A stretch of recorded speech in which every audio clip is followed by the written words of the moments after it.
I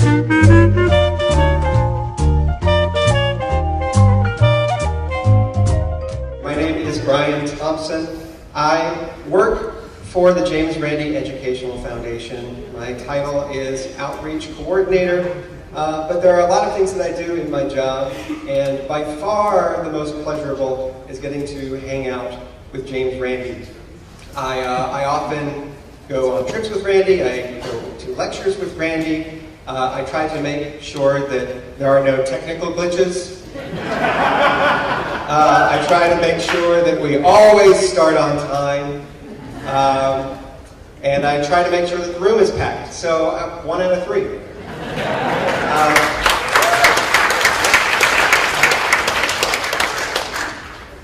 But James Randi has been a very important figure in my life. He was really, truly the first person who I ever saw on TV. I saw him on the Johnny Carson show because I was a big nerd, and I got old episodes of Johnny Carson on video checked out from the library because I was a big comedy geek, and James Randi was on several of those, and I remember seeing his expose of Peter Papa, which we're going to see later on. Thankfully, now the video works. And it really did change my life. He was the first person that made me realize that there were other people in the world who sometimes said, you know what, I think this is crap. I think this person is completely wrong about something. So it's a great privilege and a pleasure to get to work with Randi. He and I do a show for the JRF on YouTube called The Randi Show, where I get to interview him, and it's kind of the thing that we're going to be doing today. So, ladies and gentlemen, magician, escape artist, skeptic, Mr. James Randi.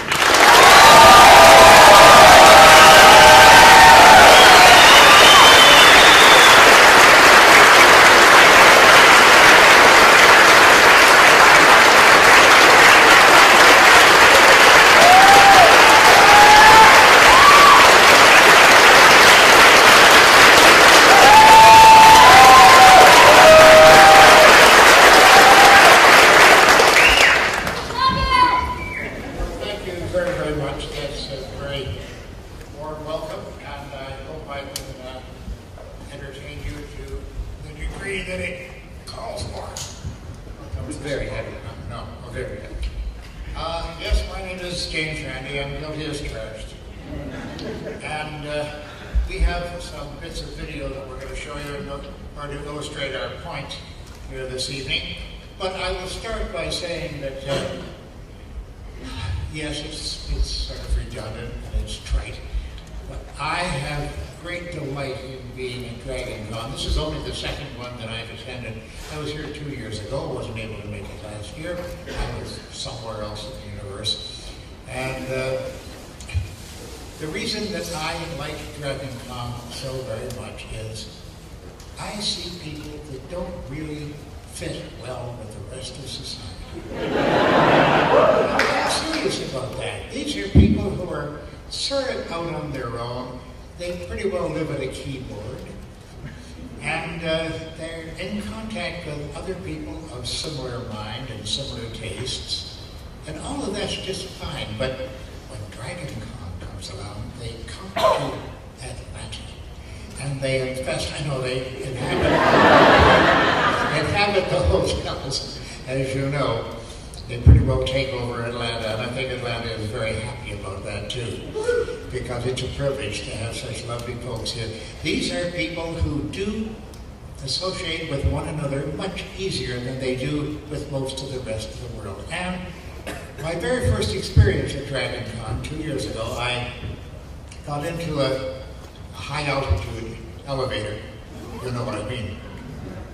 And I was going down to the main floor to have breakfast, and I found myself with a security guard there. And from the badge that he had, it was all kinds of stars and oak leaves and things like that, so I knew he was rather high-ranking. And I said, "You folks must have quite a job managing these folks." He looked at me and said, "Oh, no, au contraire." So he was very well educated, as you can see.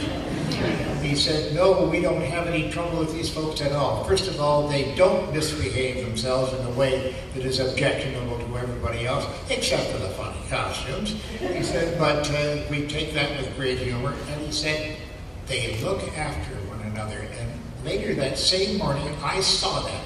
There are some handicapped people that attend here, as we all know. And what a privilege to have those folks come to see us. And I found a bunch of little girls dressed as Tinkerbell or whatever behind these wheelchairs, voluntarily wheeling these people around and making sure they got breakfast and that their batteries were charged and various other things they needed. This is all voluntary stuff. These folks, Dragon Con folks, look after one another. They're very considerate, and I think they're damn good people. So there.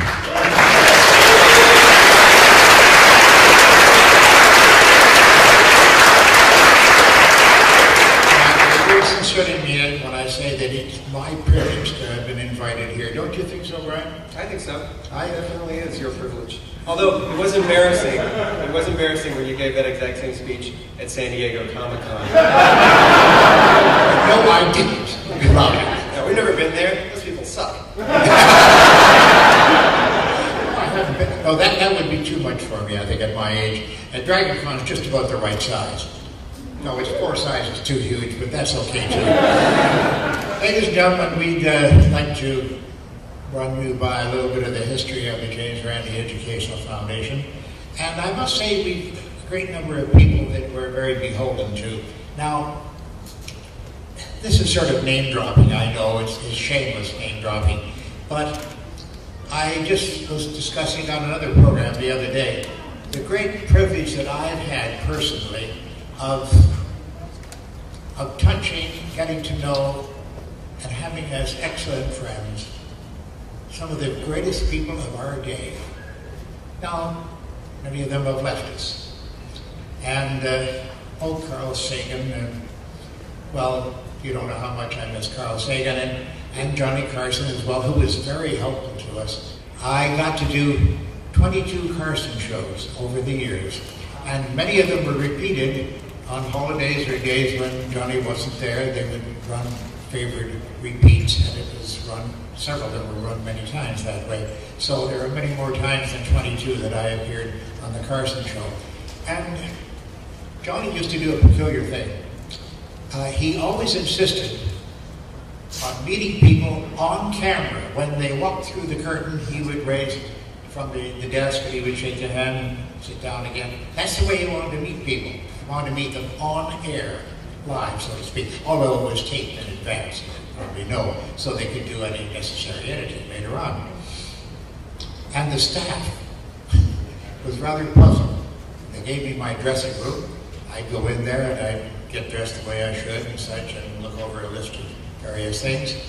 And there would be on the door, and I'd answer the door, and Johnny was standing there, and over his shoulder were people going. They didn't understand because they knew that he didn't want to meet people before the show. He made an exception with me almost every time. And I'd invite him in, and he'd say, now, what do we want to mention here? What can I plug for you? What can I do for you? What's the best approach? I don't know that he did that with many other people, and I very much appreciated that, and I loved him for doing it. On one particular night, he said, we're going to show a very strong videotape tonight. He said, I hope that we can sort of take the edge off it, because it may upset some people. That's the videotape you're about to see. Okay, I want to point out again for the people who just might have joined us. For the people who might just have tuned in, a little word of warning here. If you have a queasy stomach, the sight of blood bothers you, we suggest you don't watch this. This is James Randi, who's going to give you an idea of what the psychic surgeons in the Philippines actually do on people who go down there and pay good money. You all set? Indeed. All right, we have our patient. It's all yours. Okay. Now, this is the time to look away if you need to, because it's going to get a little gory from now on. The psychic surgeons of the Philippines are, how are you feeling, Sandy, okay? Everything's fine. They're pretty heartless folks. They just don't much care for the feelings of people. They don't certainly care for their health at all. And, of course, they're not in any way trained to do this sort of thing. They just put on an act as if they are trained. Now, what you're about to see is a bare-handed operation which appears to take place by actually penetrating the body. Believe me, what you're seeing is strictly special effects. It's sleight of hand and nothing more. And this is the way it looks.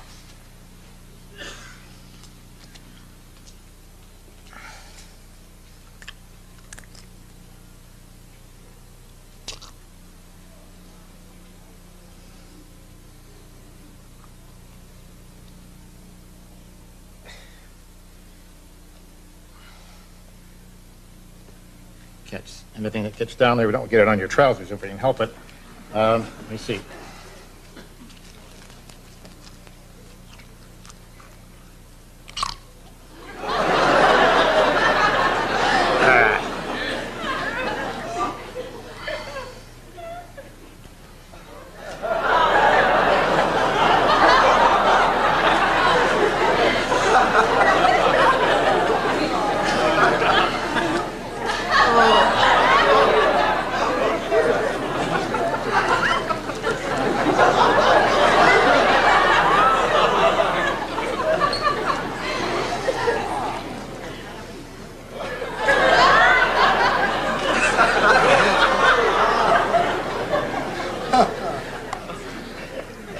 This is terrible. It's getting worse and worse. Wait a second now.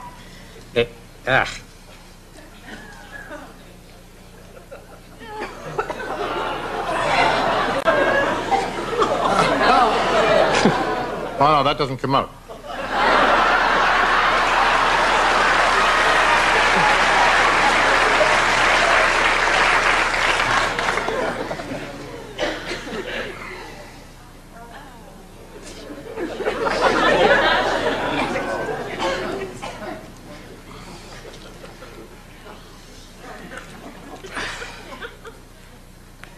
A bonus.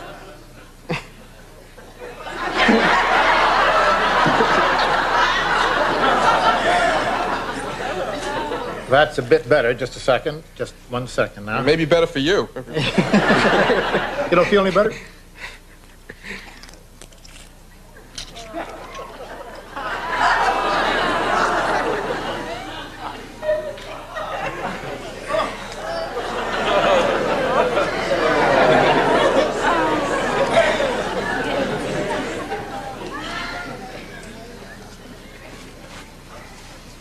And the strange thing is, after this operation is all over, now mind you folks, I want you to bear in mind, please, that people are showing this as if it were really serious, as if it actually did take place, and as if surgery were really performed. People do this, they go to the Philippines, they spend their money, and they frankly return home, in most cases, to die. It's a little bit funny to watch it perhaps, and you say, gee, I know it's play acting, but it's not play acting when they go, by the tens of thousands every year. Sanford, I want to thank you for being a wonderful volunteer. I think you deserve a round of applause for that. Thanks very much. I'll get you put it away. Thank you so much. Sanford, thank you. Thanks, Thomas. James Randi. Sanford Bob. He said in that clip that there was a time when that was a big deal, psychic surgery in the Philippines. There were a lot of people in the Philippines who were doing exactly what you did on Johnny Carson, but pretending that it was for real. And there were some pretty high-profile cases of people who went to the Philippines to get their ailments cured, including Andy Kaufman and Peter Sellers. But I noticed that you have a particular style of skeptical activism. And it's probably from your background as an entertainer, as a magician, as an escape artist. You always place an emphasis on the showmanship, and as everybody can tell, there was that great joke in the middle of your performance on Johnny Carson about the part that doesn't come out. How important is showmanship to you in getting these kinds of serious messages across? That's the lubrication. That's what does it. That's what sells people on something. That audience was quite uptight. Now, that was real blood, real human blood. It didn't belong to the man on the table, mind you. And I must tell you that Johnny Carson's secretary actually went to the nurse and had blood withdrawn in order to accommodate it, because stage blood always stains, and it leaves red dye on the flesh area.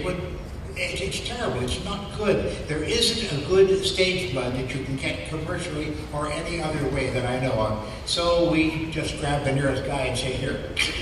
just drawn right out of him. But this lady was brave enough to volunteer to go to the nurse and have the blood withdrawn. And that's why the blood looked so real, because it was real. The rest of it was chicken parts, by the way. I hate to tell you that, but that chicken had to die for some reason or other anyway. So I guess it was in a good cause.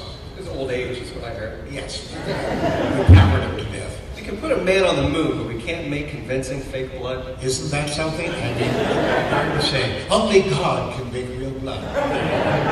Yes, and I'm being facetious there. Probably yes. I must say that Carson was very, very cooperative on these things. He paid a great deal of, and he used to wait for me after I would pack up my props at the end of the evening. Or that was early in the evening. My job was done at 5 o'clock in the afternoon, you see. So the processing could be done. And I would often, when I walked out of the stage entrance, I would find his white Corvette there. And as soon as I made an appearance, he'd roll down the window and all the smoke would come out, because he knew I didn't smoke. And he smoked constantly all through the show. You didn't know that. Most people didn't know that. But he had a cigarette lit by the prop man, always underneath the desk. It had an exhaust fan on it. And as soon as, and there's a scene coming up, as a matter of fact, where he looks at me and looks away and starts doing this to look at the monitor. And as soon as the monitor switches to me, I know I better say something that'll last a bit of time, because he wants to get a couple of bucks. He would reach underneath the desk, take out the cigarette, put the cigarette back, blow the smoke down, and then be right back into the position. He was a showman, after all, but he smoked constantly all the way through that show. And that's what it eventually did in him, as a matter of fact. And I've never forgiven the tobacco industry for all the harm that it has done in that respect. That's a criminal activity.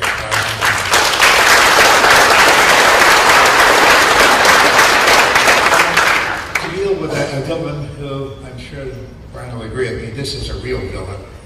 This is, the psychic surgeons of the Philippines are rather far away from it, but there's a man who infests our society still at this very moment. We thought we had put him out of business. And after Johnny's retirement, every couple of weeks I'd get a phone call at my office, and my secretary was always Johnny Carson's on the phone. I said, well, he's got to be someplace. He'd call me regularly, he'd say things like, I saw Popoff back on television. This is Peter Popoff, Reverend Peter Popoff, of course. I'm a reverend too, by the way, mail order. Me too. Yeah. Okay, hi, Reverend. And this guy Popoff was such a nasty, an evil man, and he still is.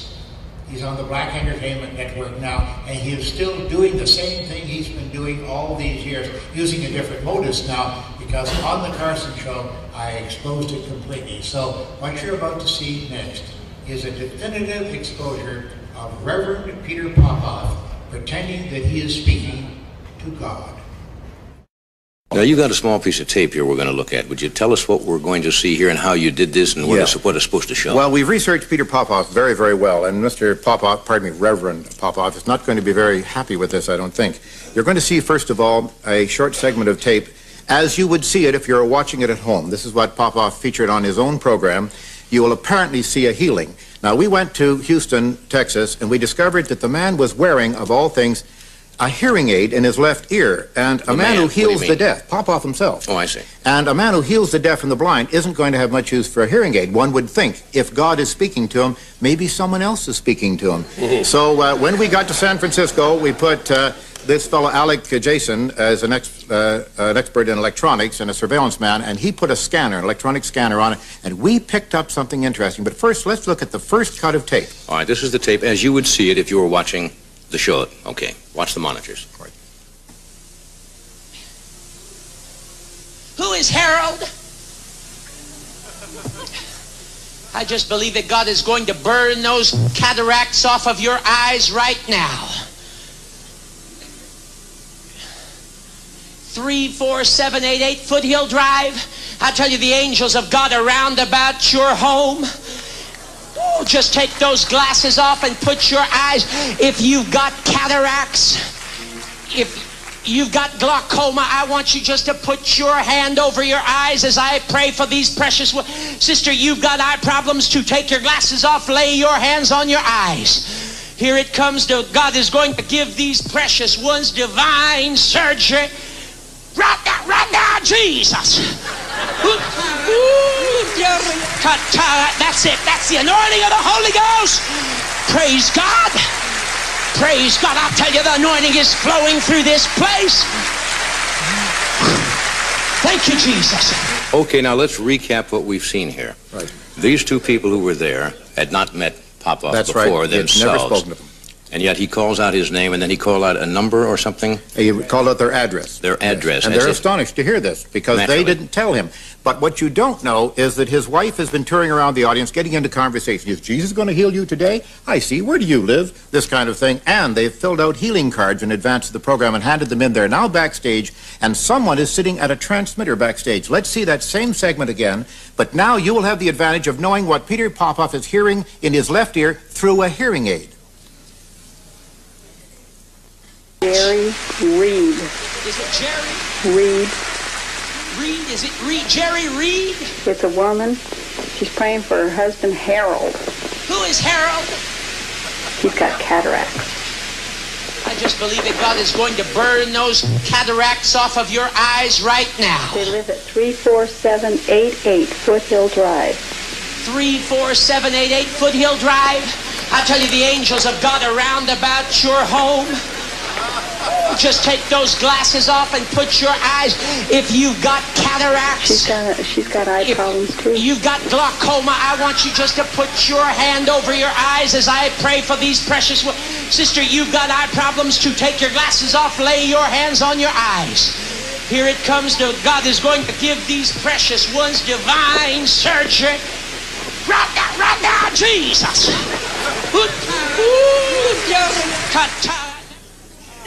You know, that is, that's disturbing when you see it. It is indeed. You tend to laugh at it, and yet these people obviously are so impressed with what's going on. Oh, they're absolutely impressed. You see people collapsed on the floor, tears running down their faces, believing that their kids with drug addiction are going to be healed now because he knew their name. He says he's talking to God, that God speaks directly to him because he's an anointed minister, and three things amaze me about that. First of all, it turns out that God's frequency, I didn't know he used radio, is 39.170 megahertz, and God is a woman, obviously, and sounds exactly like Popoff's wife, Elizabeth.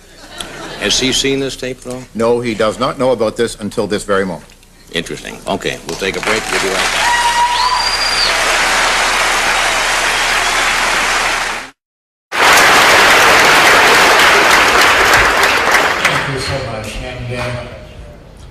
There's a couple of things to tell you about that. See, I laugh at a certain point there. I turn away and sort of smirk because I know something that was edited out of that tape.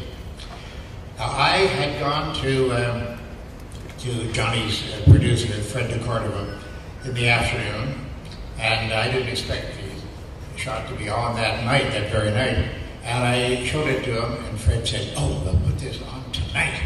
And he reached for the phone, and I said, "Fred, don't tell John." He said, "Oh, I have to tell John. John doesn't like surprises." I said, "But Fred, just think of the expression on his face." He paused for a second and said, "Well, okay, but it's on your head." But it worked out very well because John had the right reaction, but John was very disturbed there. When he was doing this with his pencil, you notice that? That was a sign. Everybody who knew him knew that that was a sign he was very, very disturbed. He had tears in his eyes at that moment, folks. He was very disturbed over that. And when the tape was played, the second part of the tape, where you hear the voice of Mrs. Popoff coming out and giving the address and such, Johnny inadvertently, now there are three microphones, audience, John, myself, three different audio circuits, and they could edit them separately. They had to edit out what Johnny came up with at that point because he said, "Oh shit!" And they had to do this for the audience to quieten them down because you hear them go, "Whoop," sort of like that, and then they quieten down. But they had to edit that tape because he was so surprised. And at the end of the program, the Cordova came over to the table, and the audience was filing out. And Fred said, "We're gonna get letters." John looked up at him and said, "Yes, Fred, and you're gonna answer them." Oh, I missed that part. Oh, you have no idea. So, next. Yeah, well, the next we're going to talk about Uri Geller. It's a necessary step on this progression in your life and your career. And before we get to that clip though, I wanted to just quickly ask you, when do you think that you made the transition from magician/escape artist to magician/escape artist/skeptic? Oh, I think that was very early on, Brian, because as a kid, even started to do the magic act, I did a lot of mentalism. And I was like a 16, 17-year-old kid at the time, and people had thrown at us were saying, oh, but you can't do that. That's real telepathy, isn't it? I said, no, it's all trickery. Believe me, it's all trickery. And they said, well, I don't understand that. That's got to be the real thing. Tell me how you did it. I said, no, those are the secrets of the trade. And so I realized that there were a lot of people out there that because they saw me doing things like that, especially if it was mentalism that seemed to be telepathic or precognitive or whatever, that they would naturally believe, since they'd seen a lot of publicity on this in the media, that it probably was real. And I tried to tell them that it wasn't.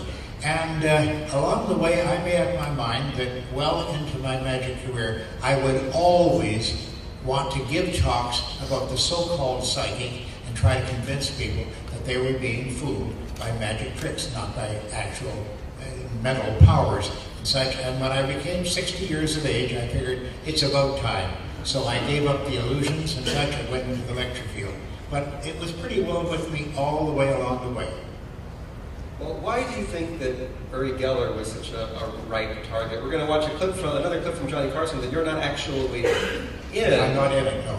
But you had a lot to do with. Why go after Uri Geller? Well, because at that time, he was a sensation. There's no question of it. He took the world by storm because every media source wanted him right away, of course. And Carson invited him on the program as well. And I got a call from Johnny and said, we're going to have Geller on the show. He said, you can come in town for that, can't you? I said, no, I can't, John, but I'll handle it from here. I was living in New Jersey at the time. The point was that during Geller's reign of terror on the media, I would get calls at my home in New Jersey. The phone would ring sometime in the afternoon. I'd pick up the phone and click. That's all I'd hear. But I got the cue pretty fast. I would rush to the television, turn it on, and get in on a major channel. And that meant that Geller was just coming up on TV. He wanted to make sure I was at home, you see, that I wasn't in the studio at the back. Because I had done that several times behind the screen, even, to learn his technology, you see. And so he didn't want to take a chance on that. So I said to Johnny and to his manager, I said, no, I'll do it right from here. Let me talk to the prop man. So I spoke to the prop man. And I said, now he's going to ask for spoons and little aluminum film cans to do his regular routine. He said, yeah. I said, now, what you do is you make sure that the spoons are all numbered by having numbers scratched on them, and you put them on a tray, and you tape them down to a tray, put it in the prop cupboard, and don't bring it up until the commercial's on, which is just before Geller, and bring that out onto the set and put it on the table. And he said, I gotcha. And I suggested something else too, because the film cans, they would put a heavy object in one of the film cans, and Geller would put it on a tray, and he would spin the tray or jar the table. And when you've got empty aluminum film cans there, one of them's not going to move much. See, and that's the one that has the heavy object in it. The other ones would just skid very easily. So I said, paint the bottom of them with rubber cement, but let it dry completely. That means they wouldn't stick down, but they wouldn't skid, you see. It's a skid-proof surface, believe me. And Geller tried this, and he saw that it was a fiasco. He wasn't going to be able to do it. So he got all complaining at the beginning. They said, no, we'll just put them on a triangle on the table then. But he was very unhappy about that. And you'll see just how unhappy he was. And so I said that I would not be on the program, but I stayed tuned at home. And oh boy, was this a lot of fun to watch. Okay, let's see. And then, of course, there was Mr. Geller's appearance on The Tonight Show. I got a call after they booked him to appear. Would you welcome, please, Uri Geller. Johnny had been a magician himself and was skeptical. I was asked to help prevent any trickery. Nice to see you.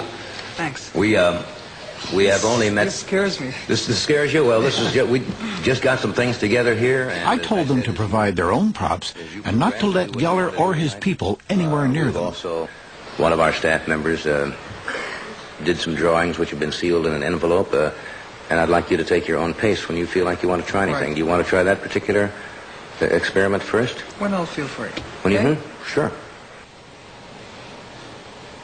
We'll start eliminating the ones that do not have the water. All right, without touching them. He is really suspicious, you know. I'm having a hard time with you. Okay, I don't mean to be, Yuri. I really don't. Just keep looking. Okay, let me rest a little, all right? All right. You know, I'm surprised because before this program, your producer came and he read me at least 40 questions you're going to ask me. Well, I can ask you all kinds of questions if you'd like me to ask you questions. I have to have time. And,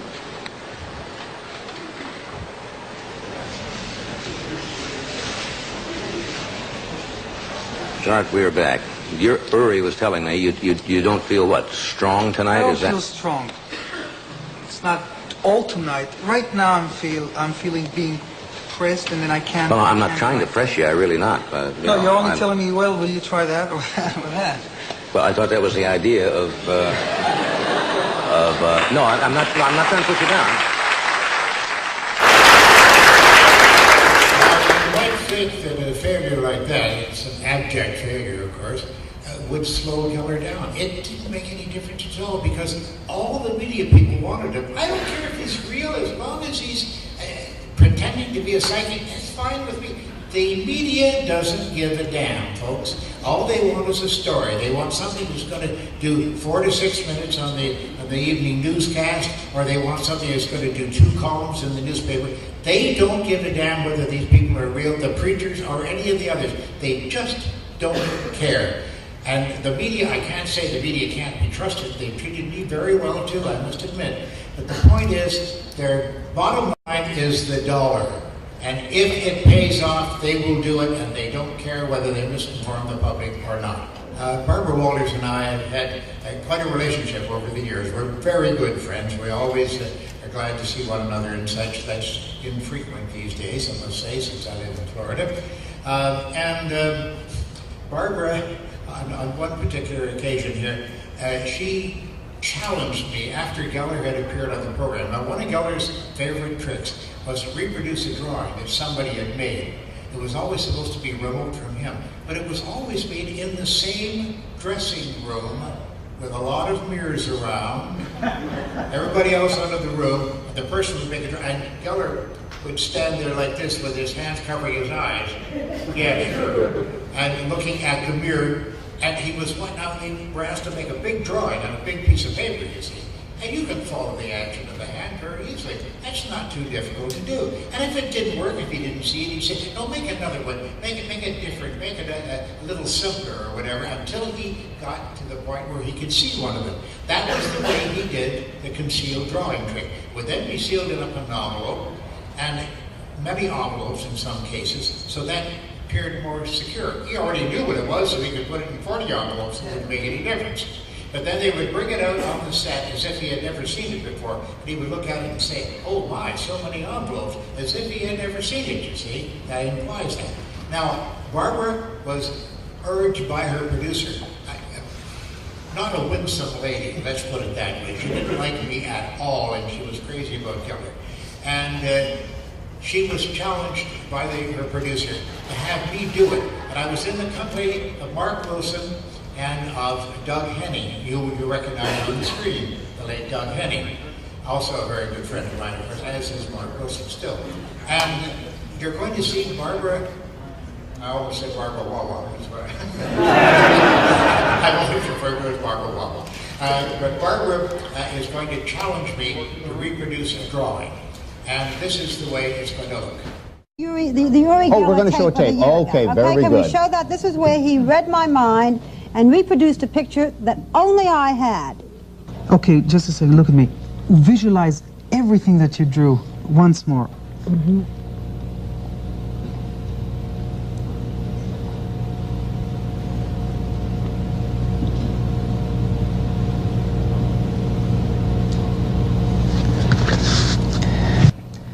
I'm going to show what I got. And if I'm wrong, then I'm wrong. But it really came very strong in. I'll tell you what first I thought it was and what it comes to appear now. First I thought there were two churches with peaks on, or two houses. Then he turned to a letter M, and then it could be two mountains with a round thing on, or two people. Can I show? Yeah, I'd like to.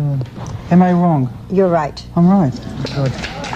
That's what I got. The letter M, if you got a letter M, it may not be because of that, but because my drawing is a drawing similar to one that my child does. It's a mother and child. Oh, that's... This is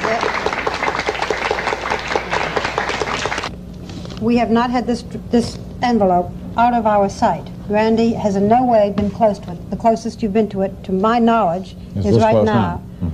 Reproduce Would you put it back in the book? I want to make sure that it is under good control. I believe. I can't. All right, Barbara, I'm going to ask you to concentrate on what's drawn inside there. What's the point of concentrating? I know now. Watch this, Wilson. I may surprise you. Surprise me. May surprise everybody. Are you concentrating on what you drew in there? I don't want you to see the end of the pen move. You may look and say, that doesn't look quite right. Yes, because song begins. And I hear a violin. It's tragic. I'm a very bad artist. You'll have to pardon me, Barbara, but all right, I've made what I believe to be an impression of it. Now, it can't be altered in any way. Would you be kind enough to open up the envelope and let's see how right I was? Oh, like Uri says, thanks God, I hope I'm right on this. That's the way he says it, you know. Well, open it up and show it to the camera, if you'd be so kind. Where's the canvas? Here's a camera. Is that a house? It's a little, well, I don't draw so well. It's a little house and a sun, and here's a little person.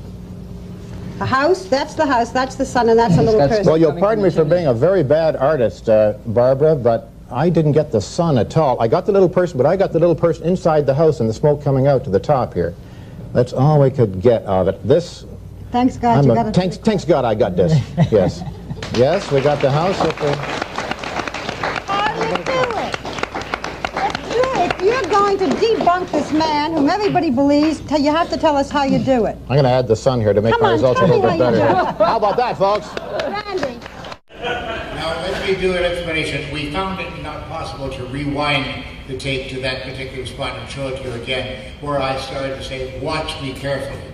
Now, the way I did this was something that Mark Wilson and Doug Henning they had no idea how I did it. They were sitting right there. They watched me, but they didn't catch me at it. And if you were to watch that again, and it's on YouTube, you can find it on YouTube, look up Barbara Walters and James Randi, and you'll find it on YouTube. It's someplace in there. I had to improvise at the last minute. So what I did was, after I capped up the pen and such, I had another pen which I took and stuck in my belt like this. You can see it on camera. Stuck it in my belt. So the active end is up here, and I took the envelope. This would be the envelope here, you see, and I just held it there. I looked at the envelope. There was a little bit of conversation that you missed on there at the same time. And she held it up to the light, and she said, you can't see through it. I said, now take off the outside envelope. Can you see through that? That's when I did see through the envelope, you see, because it was quite transparent. And as soon as I saw that, I started to move the envelope relative, or to, pardon me, the piece of paper relative to the pen that was sticking out of my belt. All I did was stick it back in my belt. It's probably in a pair of trousers someplace that I haven't. But that was the way the trick was done. And Doug Henning and Mark Wilson were both flabbergasted. They had no idea, and I had done it right in front of them. Great magicians, you see. No, they are. They're two of the top magicians in the world. Literally. Doug is no longer with us, unfortunately, but he was a star, and so was Mark Wilson. Mark Wilson still is a star, even though retired at this age. But that's the way I did that particular trick, and the magicians at home were flummoxed completely. Now, we used to have a thing we do in the trade called a nail writer. It's a little piece of lead that clips on your finger. So when you take it, you pretend to draw something like that, and then you take the paper and hold it here, and you're doing the drawing with your thumb. It's pretty crude, usually, but you can do it. This is now called, in the trade, a belly writer, instead of a thumb writer. ever seen. And it's my invention, and I claim that I should have a patent on it. Don't you think?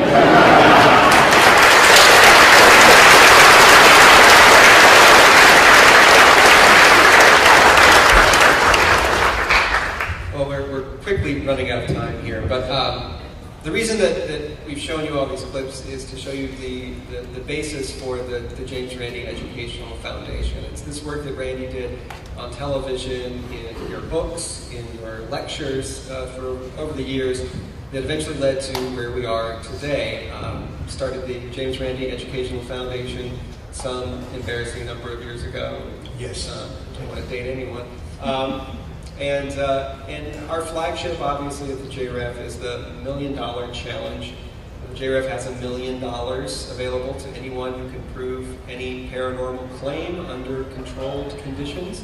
So if someone has a testable claim, we can test it. And if they pass the test, then they win $1 million.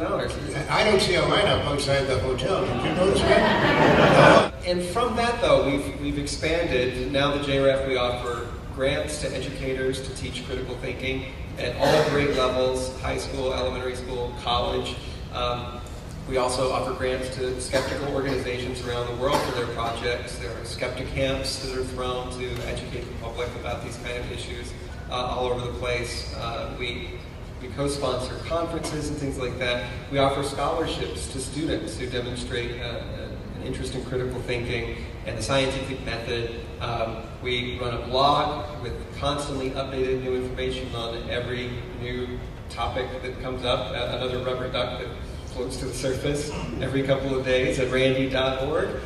We make videos. The show that Randi and I make together for YouTube is on the Randi Foundation YouTube channel.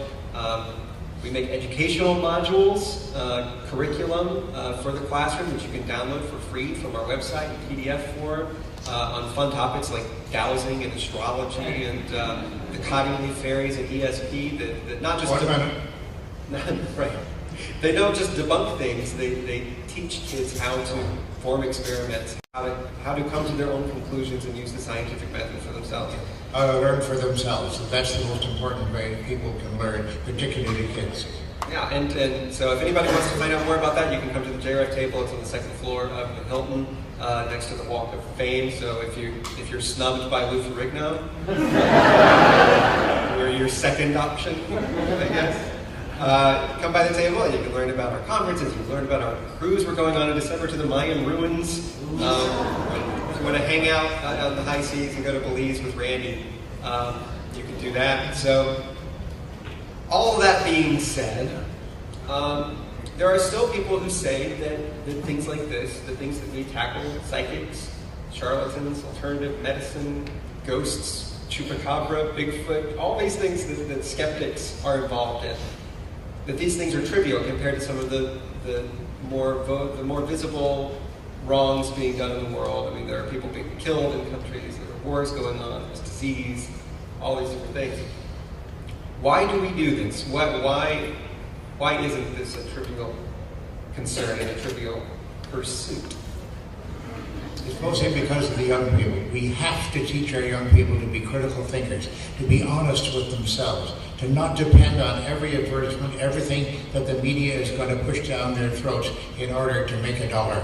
Let's teach our kids to think critically. I'm not saying I'm right. I'm merely saying teach them to think critically and then they'll decide whether or not I'm right. Ladies and gentlemen, thank you for being here.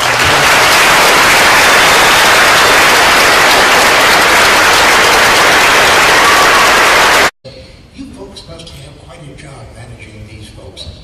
He looked at me and said, "Oh no, au contraire." So he was very well educated, as you can see. He said, "No, we don't have any trouble with these folks at all. First of all, they don't misbehave themselves in a way that is objectionable to everybody else, except for the funny costumes." He said, "But we take that with great humor." And he said, "They look after one another." And later that same morning, I saw that.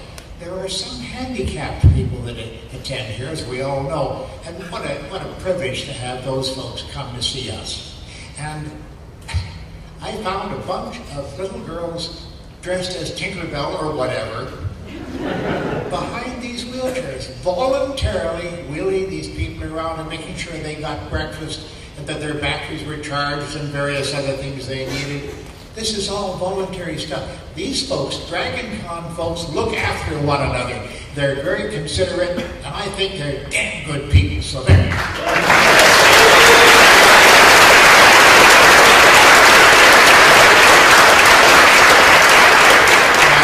Sincerely mean it when I say that it's my privilege to have been invited here. Don't you think so, Brian? I think so. It definitely is your privilege. Although it was embarrassing. It was embarrassing when you gave that exact same speech at San Diego Comic-Con. No, I didn't. No, we've never been there. Those people suck. I haven't been. No, that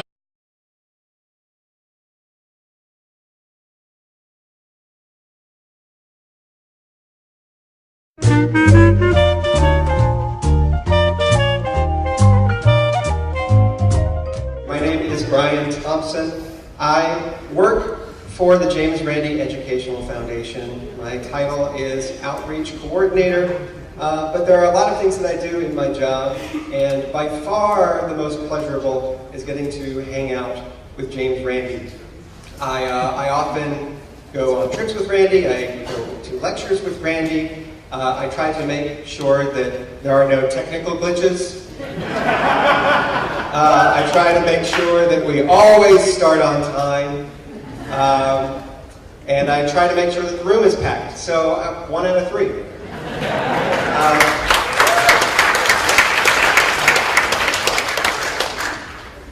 But James Randi has been a very important figure in my life.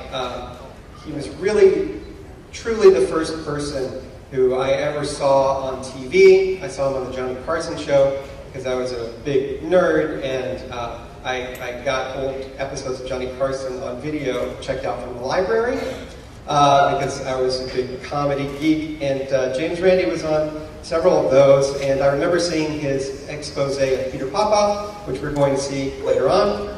Thankfully, now the video works.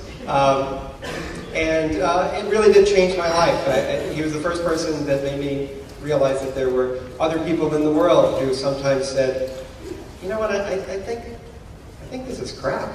I think this person is completely wrong about something. So it's a great privilege and a pleasure to get to work with Randi. He and I do a show for the JRF on YouTube called The Randi Show, where I get to interview him, and it's kind of the thing that we're going to be doing today. So, ladies and gentlemen, magician, escape artist, skeptic, Mr. James Randi.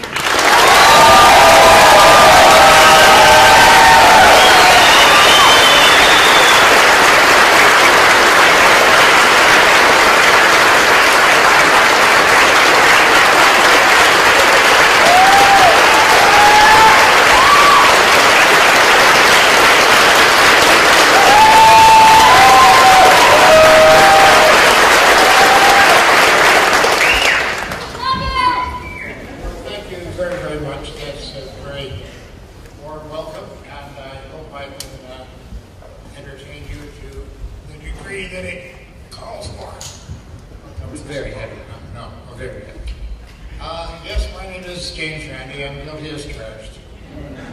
And we have some bits of video that we're going to show you in order to illustrate our point here this evening. But I will start by saying that, yes, it's going to be too much for me, I think, at my age. And Dragon Con is just about the right size. No, it's 4 sizes too huge, but that's okay too.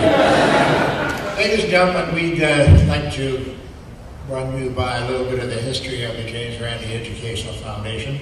And I must say we've a great number of people that we're very beholden to.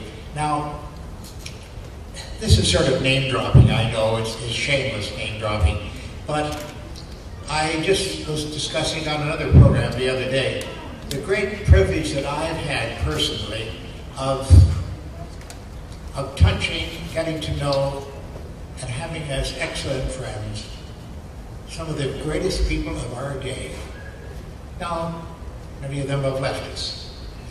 And old Carl Sagan, well, you don't know how much I miss Carl Sagan, and Johnny Carson as well, who was very helpful to us. I got to do 22 Carson shows over the years, and many of them were repeated on holidays or days when Johnny wasn't there. They would run favored repeats, and it was run, several of them were run many times that way. So there are many more times than 22 that I appeared on the Carson show. And Johnny used to do a peculiar thing. He always insisted on meeting people on camera. When they walked through the curtain, he would raise from the desk and he would shake their hand and sit down again. That's the way he wanted to meet people. He wanted to meet them on air. It's sort of redundant and it's trite. But I have great delight in being at Dragon Con. This is only the second one that I've attended. I was here 2 years ago, wasn't able to make it last year. I was somewhere else in the universe. And the reason that I like Dragon Con so very much is I see people that don't really fit well with the rest of society. I'm serious about that. These are people who are sort of out on their own. They pretty well live at a keyboard. And they're in contact with other people of similar mind and similar tastes. And all of that's just fine. But when Dragon Con comes along, they come to Atlanta. And they infest, I know they inhabit the hotels, as you know. They pretty well take over Atlanta, and I think Atlanta is very happy about that too, because it's a privilege to have such lovely folks here. These are people who do associate with one another much easier than they do with most of the rest of the world. And my very first experience at Dragon Con 2 years ago, I got into a high altitude elevator, you know what I mean. And I was going down to the main floor to have breakfast, and I found myself with a security guard there. And from the badge that he had, it was all kinds of stars and oak leaves and things like that, so I knew he was rather high ranking. And I said,